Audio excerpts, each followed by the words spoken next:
안녕하세요. 말레트 스튜디오입니다. 지난 시간에는 클림트의 작품에 나타나는 여러 특징들에 대해서 살펴봤는데요. 오늘은 그의 작품에서 여성들이 많이 등장하는 이유와 배경에 대해서 알아보고 그에게 예술적 영감을 주었던 여인들, 즉 뮤즈에 대해서 살펴보도록 하겠습니다.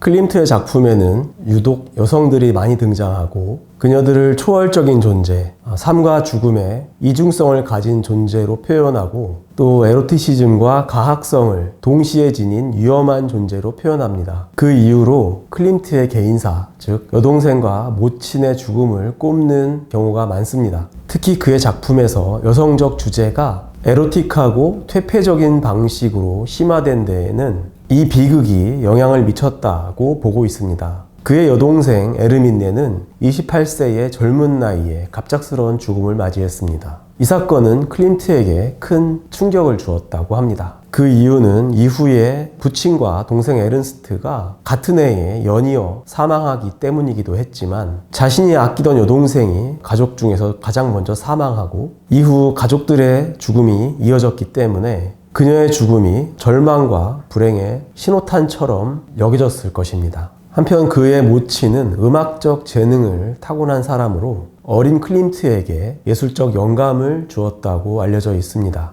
그녀가 1915년 원인 모를 질병으로 사망했을 때 클림트는 큰 상실감을 느꼈다고 하고 그로부터 3년 뒤인 1918년 클림트 역시 스페인 독감으로 인한 후유증으로 사망하게 됩니다. 이와 같은 가족들의 죽음, 특히 여동생의 죽음이 그가 작품을 통해 생명과 죽음의 연속성, 여성적 이미지를 통한 상징성을 추구한 원인으로 보입니다. 그 후 그의 작품에서 삶과 죽음, 슬픔에 대한 표현이 두드러지게 나타나기 때문입니다.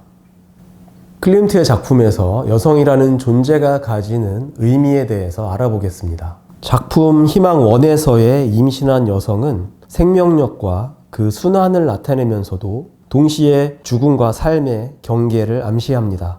또 죽음과 삶에서 여성은 삶의 상징이자 동시에 죽음의 대비 요소로 묘사됩니다.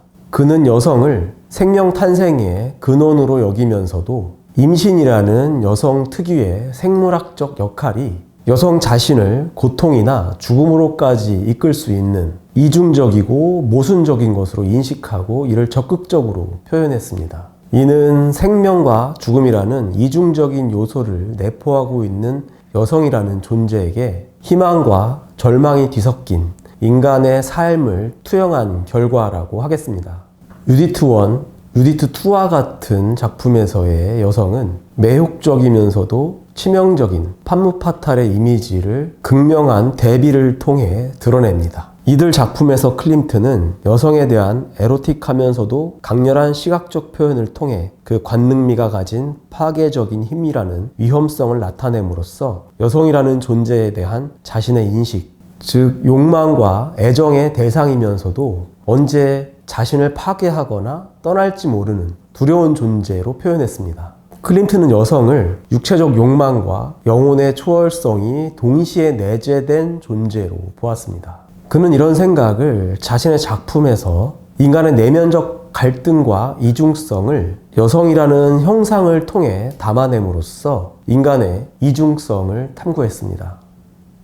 그리스 로마 신화에서 학문, 과학, 예술 등 학예를 관장하는 9 여신으로 뮤직의 어원이기도 한 뮤즈는 예술가에게 영감을 주는 대상이나 존재를 가리킵니다. 예술가들의 생애를 다룬 영화들에서 보는 것처럼 자유로운 이성관계를 지향하는 예술가들이 종종 등장하는 것을 보는데 클림트 역시 당시의 전통적 관념에서 벗어난 자유로운 이성관계를 지향했습니다. 따라서 여러 여성과 성적 관계를 가진 것으로 보이고 그의 작품에 등장하는 많은 여성들은 단순한 모델의 역할을 넘어 예술적, 감정적 교감의 대상이 되기도 했습니다. 그럼 그의 뮤즈들에 대해서 살펴보겠습니다.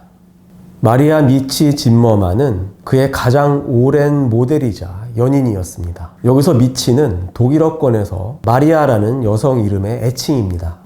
미치는 그녀가 16살이던 1895년 클림트와 만났다고 알려져 있고 그녀가 20살이 되던 1899년 클림트와 사이에 첫 아들을 낳았고 1902년 둘째 아들을 낳았으나 둘째는 생후 3개월 만에 사망하고 말았습니다. 하지만 클림트는 그녀에게 보내는 편지에서 당신은 아내처럼 돌보아질 것이라고 말했을 뿐 그녀와 결혼을 하지는 않았고 생활비를 보태는 정도였습니다. 그런 와중에도 클림트는 다른 여성들과 자유로운 연애를 했습니다. 클림트는 그녀를 모델로 많은 그림을 그렸다고 알려져 있지만 그녀의 이름이 작품의 제목으로 언급된 적은 없습니다. 프라하 태생의 미치 우치즈키는 클림트의 또 다른 모델이자 연인이었습니다. 그녀는 18살이던 1898년 비엔나의 도미니카 교회에서 클림트와 처음 만난 것으로 알려져 있고 19살이던 1899년 그와의 사이에 아들을 낳았습니다. 그녀와의 관계는 비교적 오래 지속되었지만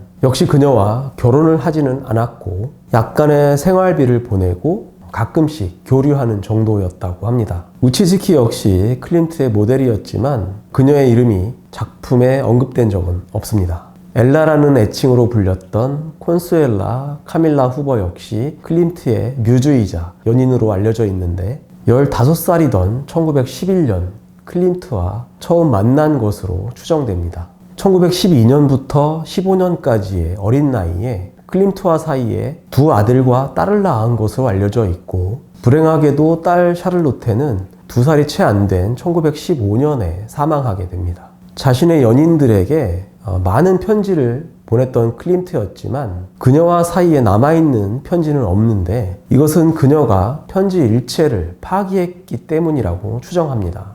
다만 클림트는 생전에 그녀에게 생활비를 보냈고 사후에 그의 자녀들에게 일부 상속이 이루어졌다고 합니다. 안타깝게도 후보에 대해서 남아있는 기록은 거의 없고 그녀를 주제로 하거나 등장하는 것으로 알려진 작품 또한 없습니다. 에밀리 플렉에는 클림트의 가장 대표적인 뮤즈였고 평생의 동반자이자 정신적인 연인으로 알려져 있습니다. 이 말은 곧 둘 사이에 육체적인 관계가 있었다는 직접적인 증거가 없다는 뜻이기도 합니다. 클림트의 작품 키스에 등장하는 여성이 에밀리 플레게라는 설이 유력하지만 이는 확인되지 않은 설에 불과합니다.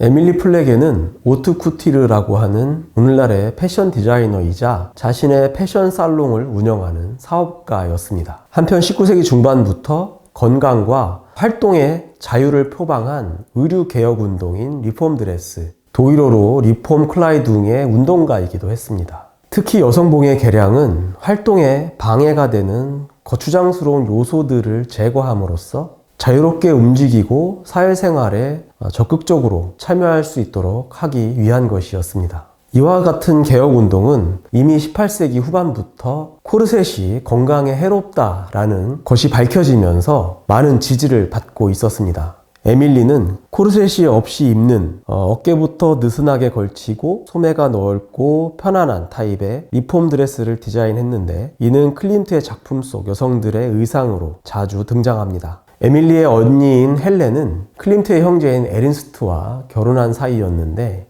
이로 인해 클림트는 에밀리의 집에 자주 드나들었다고 합니다. 클림트와 에밀리는 1910년부터 16년까지 아터제 호수에서 함께 여름 휴가를 보냈을 정도로 가까운 연인 사이였습니다. 또 클림트가 가장 신뢰하고 의지했던 여성으로도 알려져 있습니다. 클림트의 사망하기 전 마지막 말이 에밀리가 와야 한다 였다고 하고 재산의 절반을 에밀리에게 상속했습니다.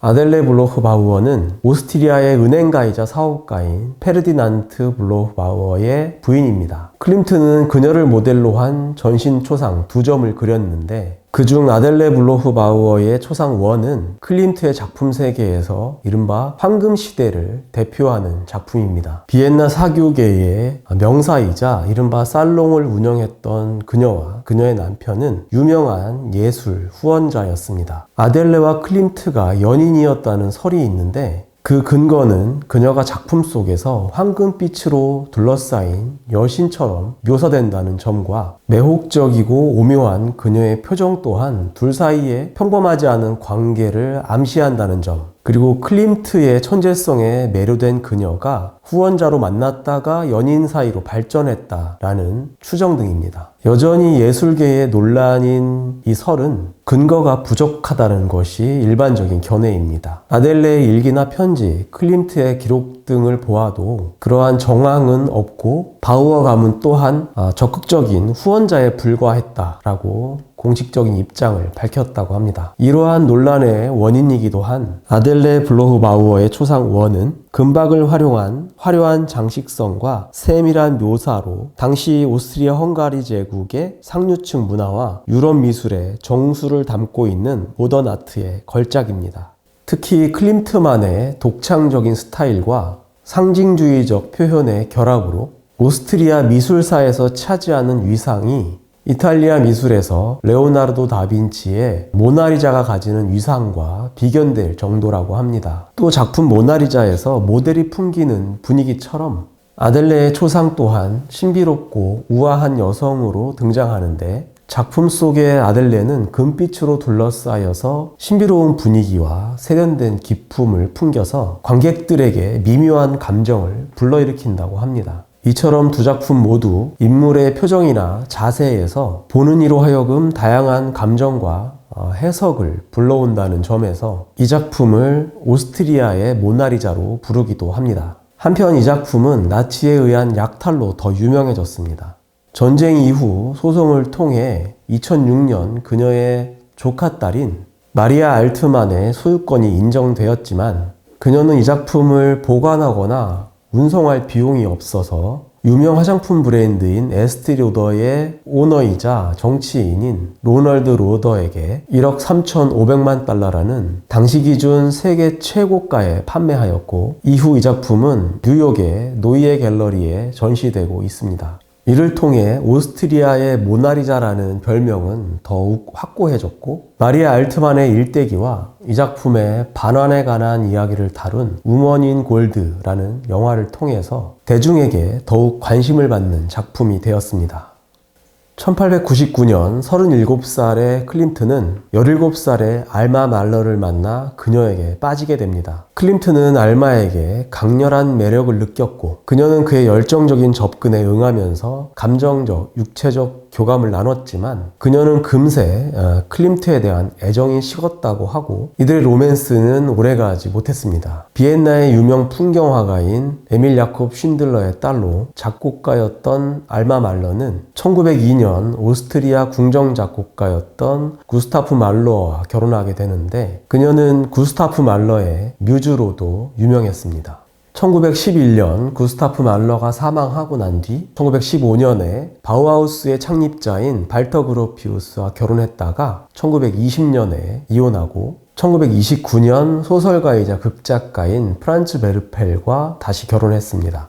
사교계의 명사이기도 했던 그녀는 연애 중이나 결혼 중에도 다른 사람들과 끊임없이 연인 관계를 가진 것으로 알려져 있고 특히 유명 예술가와 많은 관계를 맺었다고 합니다. 클림트와 알마는 짧은 관계를 가졌고 그의 작품 중 알마가 등장하지도 않지만 그녀는 클림트를 첫사랑으로 여겼고 그녀 역시 그의 뮤즈 중 한 명이었으며 클림트가 사망하기 전까지 둘은 절친한 친구 사이였다고 합니다.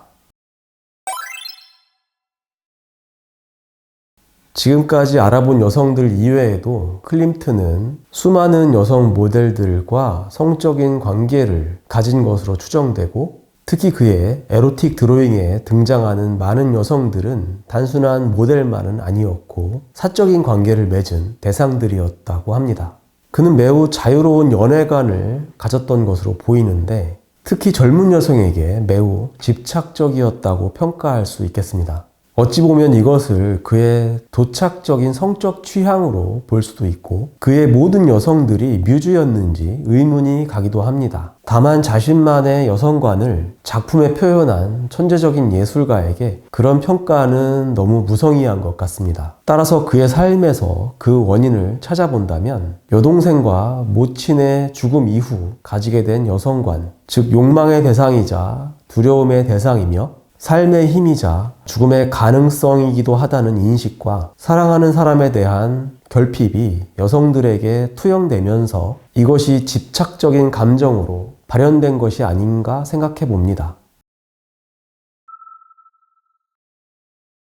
본래 오늘 말피셜은 주제와 맥을 같이 하는 사랑에 대한 이야기를 해보고 싶었는데 며칠 전 K-파시스트들이 사법부를 유린하는 일이 벌어졌기 때문에 그냥 넘어갈 수가 없어서 히틀러, 비어올 폭동, 그리고 나치 친위대 등을 통해서 한마디 하겠습니다. 오스트리아 태생으로 독일군에 복무하면서 1차 대전을 치른 히틀러는 1919년 군 정보부로부터 민족주의 운동 중 하나를 조사하라는 명령을 받습니다. 그러나 히틀러는 민족주의 정당이 아닌 사회주의 정당, 독일 노동자당에 입당하고 곧 당 선전부 책임자가 됩니다. 1920년 맥주홀인 호프브로이 하우스에서 자신의 지지자들을 결집하면서 새로운 당명을 만들어내는데 그것이 바로 국가사회주의 독일 노동자당, 즉 그 유명한 나치당입니다. 이렇게 주둥이로 당을 장악한 히틀러는 이른바 비어올 폭동이라는 쿠데타, 즉 내란을 일으킵니다. 1923년 11월 8일 뮌헨의 브리거 브라우커라는 맥주홀에 나치의 돌격대와 함께 들어가서 시끄러운 맥주홀의 분위기를 잡기 위해서 천장에 대고 총을 쏘고는 당시 바이마르 정권에 대한 쿠데타에 동참할 것을 선동하는 연설을 하고 마지막에 이렇게 이야기합니다. 우리를 움직이는 것은 자기 자만심이나 이기심이 아니라 오직 우리 독일 조국을 위한 이 중대한 11시 전투에 참여하려는 불타는 열망이라는 것을 알 수 있습니다. 내가 말할 수 있는 마지막 한 가지가 있습니다. 독일 혁명이 오늘 밤 시작되거나 우리 모두가 새벽까지 죽을 것입니다. 이 비장해 보이는 연설 어디에 부정적인 뉘앙스가 있습니까? 억눌린 사람들의 감정에 불을 질러서 폭동에 가담하도록 하면서도 마치 성스러운 전쟁에 참여하는 것처럼 여기게 하는 그야말로 뱀의 혀와 같은 요설입니다. 이날 밤의 폭동은 총격전 끝에 경찰에 의해 진압되었습니다. 히틀러를 포함한 그 돌격대들은 체포되어 재판을 받았는데 오스트리아 국적이었던 히틀러는 독일에서 추방되는 것을 두려워했습니다. 그런데 재판장 게오르그 나이트하르트는 히틀러와 같이 독일인처럼 느끼고 생각하는 사람을 추방할 수 없다고 하고 그에게 고작 징역 3개월을 선고했습니다. 그마저도 히틀러는 고작 1개월만 복역하고 다시 나치당으로 복귀했습니다. 이후에 벌어진 유럽을 포함한 전 세계의 재앙은 다시 설명할 필요 없을 것이고 무수히 많은 생명을 죽인 전쟁의 끝에 히틀러 본인은 베를린 지하 벙커에서 독약을 먹고 권총 자살하고 그 잘난 돌격대의 후신인 SS, 즉 나치의 친위대들은 전쟁 중에 벌인 이루 말할 수 없는 악행에 대한 대가로 전쟁 직후 즉결 처형되거나 재판을 통해 사형을 당했습니다. 일부가 세계 도처에 흩어져서 도주했지만 신분을 속이고 도망자 신세로 살다가 결국 체포되어 처형을 당하는 일도 많았습니다. 여기서 저는 세 가지를 말하고자 합니다. 그럴듯하게 들리는 말, 논리정연하고 긍정적인 단어들이 나열된 문장, 진실인 양 왜곡된 거짓, 폭력을 선동하는 요설에 속지 말 것, 그리고 어제의 범죄를 처벌하지 않으면 내일의 범죄에 용기를 주는 것이라는 알베르 까뮈의 말과 히틀러에게 사실상 면죄부를 준 게오르그 판사의 경우를 교훈 삼아서 준동하는 파시스트의 씨앗을 무자비하게 뽑아버려야 한다는 것. 그리고 악인들의 폭력은 다른 이들의 두려움을 자양분으로 하기 때문에 우리는 강인함과 용기를 포기하지 않아야 한다는 것입니다. 이상 마치고 다음 시간에 다시 찾아뵙겠습니다. 오늘도 시청해 주셔서 감사합니다.